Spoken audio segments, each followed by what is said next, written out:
Passing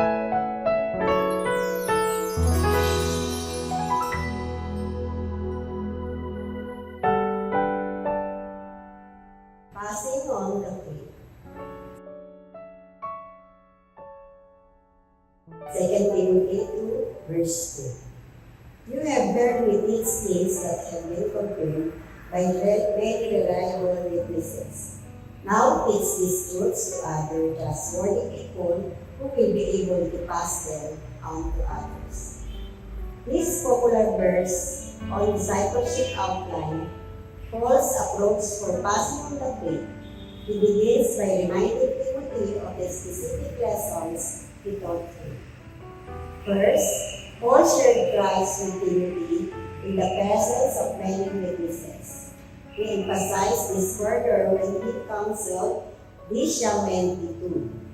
Take hold on the eternal life to which you were called and about which you made the good confession in the presence of many witnesses.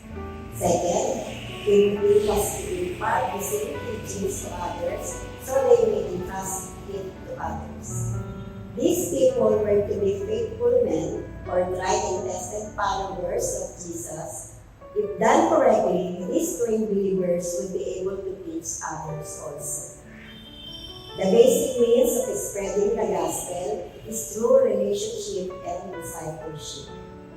Author J.D. Greer puts it this way: making disciples is more about intentionality than technique.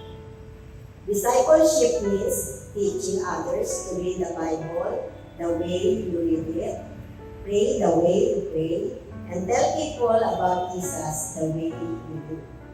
If you have Christian habits in your life worth imitating, you can be a disciple maker. It doesn't require years of training. You just need others to follow as you follow him. Paul's statements highlight 4 generations of discipleship: Paul, Timothy, teachers, and others. Passing down the faith is a multi-generational process. The long-term objective of the Christian discipleship is to reach others so they can in turn reach others. Let's pass on the faith to the now and next generation by God's grace and for His glory.